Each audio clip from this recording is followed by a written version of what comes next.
Me dijo que jamás entendería la pintura frente a nosotros, pero yo era la artista. Champaña en mano, estaba parada frente a mi obra más grande el día de la inauguración de la galería.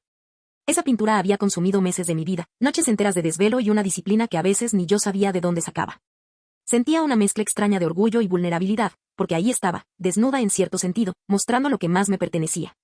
Fue entonces cuando un hombre con un traje impecable se acercó y, sin siquiera presentarse, empezó a hablar como si estuviera a cargo de la situación. Su voz sonaba segura, demasiado segura, como la de alguien acostumbrado a que los demás lo escucharan sin cuestionar. No tenía la menor idea de que yo era la artista. Lo que ves aquí, dijo, señalando mi pintura con un gesto grandilocuente, es el resultado de años de estudio. Riley Turner leyó la placa en voz baja, repitiendo el nombre como si ya lo conociera de toda la vida. Claramente un hombre con gran técnica. Tuve que contener una sonrisa amarga. Él seguía explicándome, como si yo fuera una simple invitada más, que significaba mi propia obra. Pareces muy joven para una inauguración de este nivel, añadió, mirándome de arriba abajo como si evaluara un objeto en subasta. Déjame adivinar, ¿buscando un novio rico? Chica lista, aquí hay varios hombres adinerados. Le di un sorbo a mi copa de champaña y respondí con un seco. Interesante perspectiva. Él, convencido de que le estaba dando la razón, sonrió y se colocó delante de mí, bloqueando la vista de la pintura como si él mismo fuera el dueño. Una chica como tú probablemente cree que esto es simplemente bonito de ver. Pero hay inteligencia real aquí, ¿sabes? El artista, obviamente un hombre, porque las mujeres no tienen esta capacidad técnica. Las mujeres pintan flores, emociones, lo decorativo. Esto es abstracción, verdadera profundidad intelectual, biológica incluso. La palabra abstracción me ardió en el oído. Quise interrumpirlo, pero se rió y me palmeó el hombro condescendiente. Seguir a artistas en Instagram no cuenta como conocer arte, querida. Apostaría que solo has ido a esas exhibiciones de luces interactivas de Van Gogh y crees que eso es cultura. Después, como si estuviera dispuesto a exponer mi supuesta ignorancia, empezó a disparar preguntas rápidas. ¿Quién es Basquiat? ¿Qué significa claroscuro? Dime 3 pintores renacentistas aparte de Da Vinci. Intenté responder, pero cada vez me interrumpía con un incorrecto antes de que pudiera terminar. Su tono se volvió más duro, casi humillante, y su voz cada vez más alta atrajo a varias personas alrededor. Y esto es lo que está mal en el arte actual, proclamó, señalándome frente a los demás. Personas no calificadas que creen que su opinión importa. Riley Turner es un genio que será estudiado en universidades, y aquí tenemos a alguien que ni siquiera entiende lo que está viendo. La incomodidad creció en la sala. Algunos se miraban entre sí, otros parecían listos para intervenir, pero nadie decía nada. En cambio, fue el curador quien tomó el micrófono con un timín perfecto. Y damas y caballeros, anunció, quiero presentarles al artista detrás de esta colección, Madison. El silencio fue absoluto. Yo me giré hacia el hombre, le extendí mi copa y dije con calma. ¿Te importaría sostener esto por mí? Él, confundido, la tomó sin pensar. Yo caminé hacia la plataforma, sentí como todas las miradas me seguían y, cuando tomé el micrófono, el rostro de Bradley cambió de la soberbia al desconcierto y finalmente al horror. Respiré hondo, más de lo que nunca había respirado, y con voz firme agradecí a todos por estar ahí. Volví la vista hacia mi obra y hablé de lo que significaba, de cómo cada trazo estaba inspirado en momentos como el que acababa de vivir, en las suposiciones de quien merece ocupar un espacio en el arte. La sala entera estaba pendiente, y yo sabía que esa era apenas la primera batalla de una noche que todavía tenía mucho por contar. Mis manos se aferraban al soporte del micrófono mientras las palabras fluían casi solas. Hablé de cómo mi obra me había tomado 6 meses de trabajo continuo, de noches en vela en mi pequeño apartamento, aprendiendo técnicas por mi cuenta con tutoriales en video y libros prestados de la biblioteca. Expliqué que no había pasado por una costosa escuela de arte ni tenía un padrino millonario, que lo que estaba detrás de esos lienzos era práctica, disciplina y pasión. Cada frase parecía clavar más la incomodidad en el rostro de Bradley. La multitud se volteaba a verlo y luego regresaba la mirada hacia mí, como si las piezas empezaran a encajar. Usé, a propósito, las mismas palabras que él me había lanzado antes. Hablé de claroscuro, de capas, de teoría del color. Y cada explicación mía desarmaba la arrogancia que él había querido imponer minutos antes. Podía sentir mi muñeca palpitar todavía, la misma que él había apretado con demasiada fuerza cuando intentó moverme al ángulo correcto. La herida latía, pero en ese instante era combustible. Concluí agradeciendo de nuevo a todos y deseando que miraran mi colección con ojos limpios, sin prejuicios de quién puede o no crear. La curadora, Evelyn, se acercó y me tomó suavemente el hombro antes de quitarme el micrófono. Y gracias, Madison, por compartir tu proceso con nosotros. Por favor, disfruten la exposición desde esta nueva perspectiva. Cuando bajé de la plataforma, las personas comenzaron a acercarse. Algunos querían saber más de mis técnicas, otros simplemente me daban sonrisas de apoyo. Una mujer mayor me susurró que había visto todo y que le había parecido inaceptable. Un chico joven me preguntó si tenía un sitio web donde vendía mis obras. Yo respondía con calma, aunque por dentro todavía me temblaban las manos. Fue entonces cuando lo vi otra vez. Bradley se acercó demasiado, con esa expresión de alguien que busca desesperadamente recuperar control. Necesitamos hablar sobre este malentendido, dijo en voz baja. Retrocedí un paso, pero él me siguió hasta el pasillo que conducía al baño. Obviamente no sabía quién eras, murmuró, sudando. Esto se está saliendo de proporción. Podemos aclararlo. Yo bajé la mirada a mi muñeca, ya amoratada. Agarrar a alguien hasta dejarle marcas no es un malentendido, le respondí con firmeza. Él intentó extender la mano hacia mí y retrocedí de inmediato. Me agrediste. Su rostro se tornó rojo. Balbuceó excusas, pero me di la vuelta y caminé directo al baño. Cerré la puerta y finalmente me permití ver mi muñeca bajo la luz brillante, los dedos marcados en un morado oscuro que apenas comenzaba a expandirse. Abrí la llave del agua fría y dejé que corriera, intentando aplacar el dolor y la rabia que se mezclaban en mi pecho. Cuando salí, un guardia de seguridad me estaba esperando en el pasillo. Su rostro reflejaba verdadera preocupación. Vi cuando ese hombre la agarró, dijo sin rodeos. Se quejó de usted, que estaba borracha y causando problemas, pero no es lo que vi. ¿Quiere que lo documente? Le mostré mi muñeca. Sus ojos se endurecieron. Eso va a ponerse peor. Puedo redactar un reporte oficial ahora mismo. Antes de que pudiera contestar, apareció Taylor con el celular en la mano. Lo grabé todo, me dijo, mostrándome un fragmento de video donde claramente se escuchaba la voz de Bradley afirmando que las mujeres carecen de la capacidad biológica para el pensamiento abstracto. El guardia miró la pantalla y asintió en silencio. Yo apenas podía procesar todo. Fue entonces cuando Evelyn se acercó, pidiéndome hablar en privado. Me condujo a una pequeña oficina detrás de la galería. Necesito preguntarte si deseas hacer una declaración formal sobre lo ocurrido, dijo, nerviosa. Pero, debo ser honesta, Bradley es uno de nuestros donantes principales. Me quedé callada, masticando las palabras en mi boca. No era ya solo un hombre arrogante que había intentado humillarme. Esto era un sistema que parecía dispuesto a protegerlo a él antes que a mí. Y esto es más grande que un simple incidente en una inauguración, alcancé a decir. Y al mirarme de nuevo la muñeca, hinchada y marcada, supe que lo que había empezado esa noche apenas estaba tomando forma. Salí de la oficina con la sensación de que todo se estaba volviendo más grande de lo que había imaginado. Mi teléfono vibró sin parar con notificaciones, y mientras intentaba mantener la compostura, me encerré en el baño para ver el daño en mi muñeca bajo una luz clara. Las marcas eran más profundas de lo que había notado antes, cada dedo de Bradley perfectamente estampado en mi piel. Tomé varias fotos con la marca de tiempo, asegurándome de tener pruebas. Cuando regresé al pasillo, Taylor me alcanzó y me mostró el video completo que había grabado. La voz de Bradley se escuchaba con claridad. Las mujeres carecen de la capacidad biológica para el pensamiento abstracto. Escuchar sus palabras otra vez me revolvió el estómago, pero al mismo tiempo supe que eso podía ser evidencia. El guardia también lo miró con seriedad y me dijo que estaba dispuesto a incluirlo en su reporte. Poco después, Evelyn me pidió otra reunión rápida en una pequeña oficina. Se veía agotada, pero sobre todo preocupada. Bradley ya habló con el dueño de la galería, me confesó. Está alegando que intentas arruinar su reputación. No quiero presionarte, pero necesitamos saber qué camino quieres tomar. No supe qué responderle.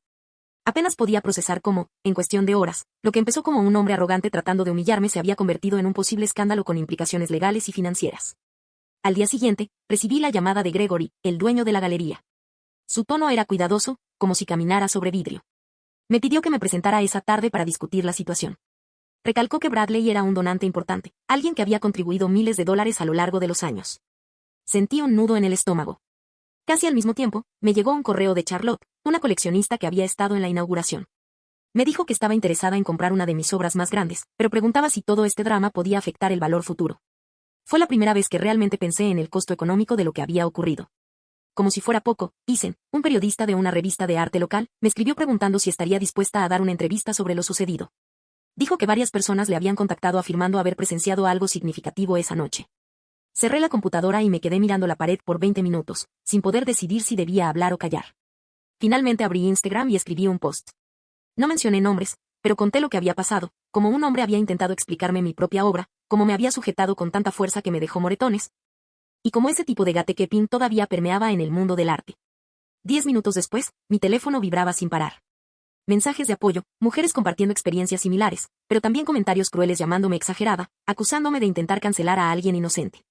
Uno de esos mensajes incluso incluía la dirección de mi estudio. Sentí un escalofrío recorrerme la espalda. El guardia de la galería me llamó poco después y me ofreció tomar un reporte oficial. Me reuní con él, quien fotografió mi muñeca, anotó cada detalle y me mostró las notas que ya había tomado la noche anterior.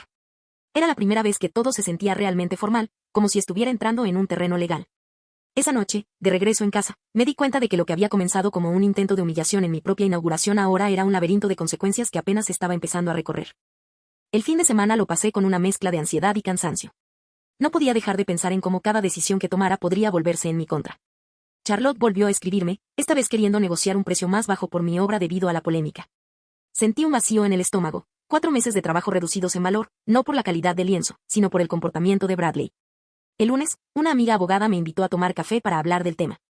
Llevó un cuaderno lleno de apuntes y me explicó con paciencia los riesgos de hablar demasiado. La verdad es tu defensa, Madison, pero necesitas pruebas sólidas, me dijo. Tienes fotos, videos y testigos, eso ayuda, pero él tiene dinero. Puede arrastrarte a un juicio aunque el caso sea débil. Sus palabras fueron como un balde de agua fría. Grabé la conversación con su permiso, para recordar cada detalle. Al día siguiente fui a urgencias porque mi muñeca aún dolía. La doctora confirmó que era un esguince leve, consistente con un agarre fuerte.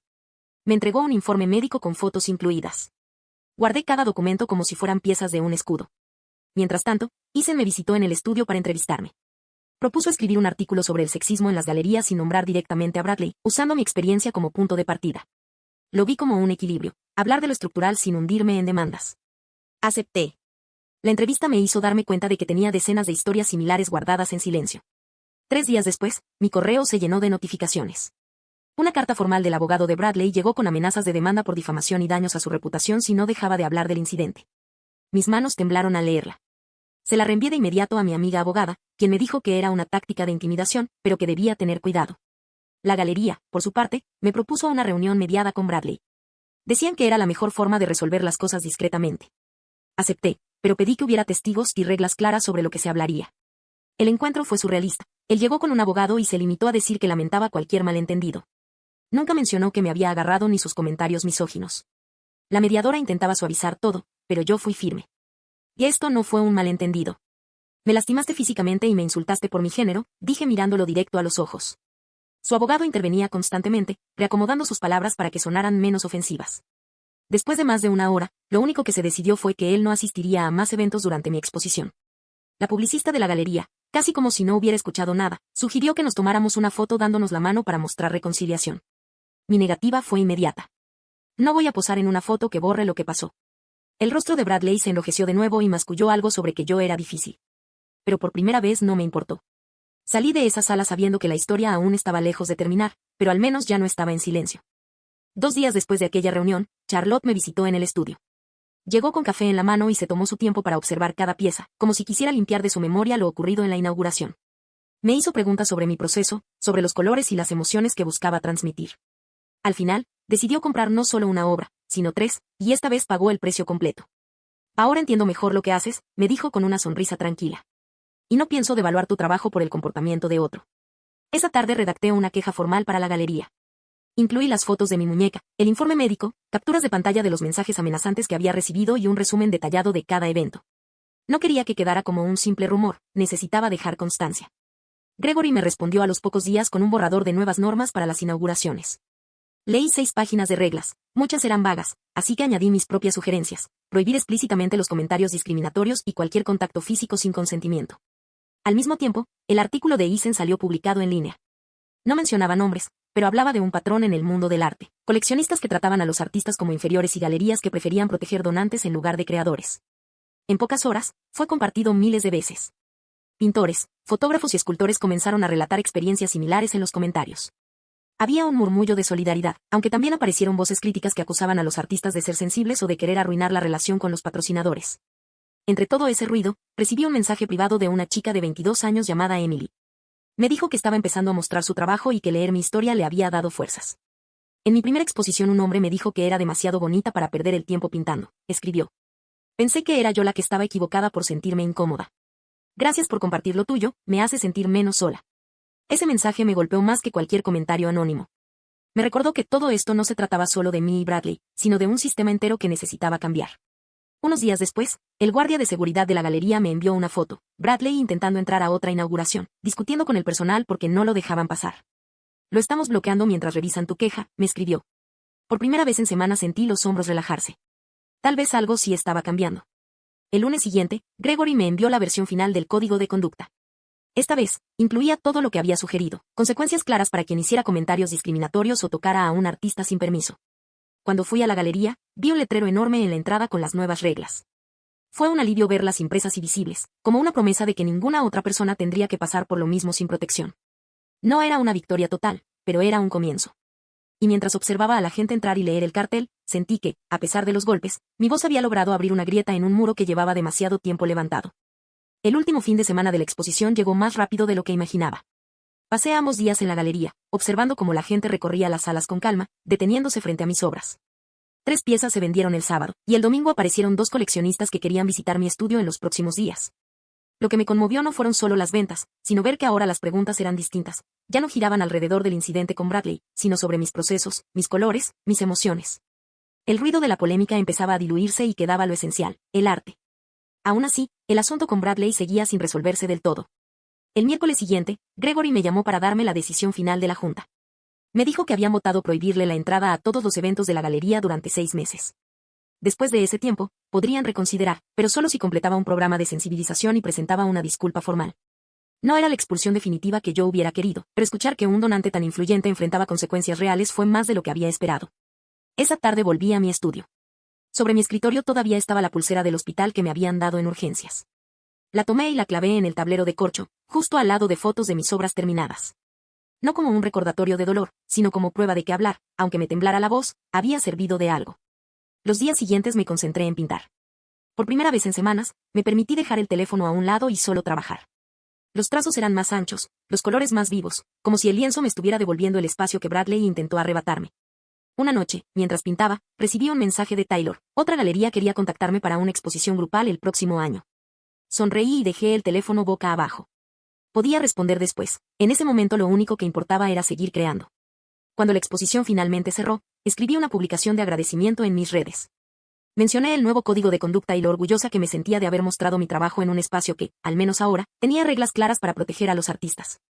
Esa publicación se compartió decenas de veces, y pronto recibí mensajes de otras galerías interesadas en adaptar las mismas políticas. No sé si todo lo que viví esa noche valió la pena, pero sí sé que algo cambió. No solo para mí, sino para otros que vendrán después. Y aunque todavía llevo las marcas de lo que pasó, algunas visibles, otras no tanto, ahora también llevo conmigo la certeza de que mi voz, y mi arte, tienen un lugar que nadie más puede ocupar por mí. No olvides dejar tu opinión en los comentarios, dejar tu like y compartir este video.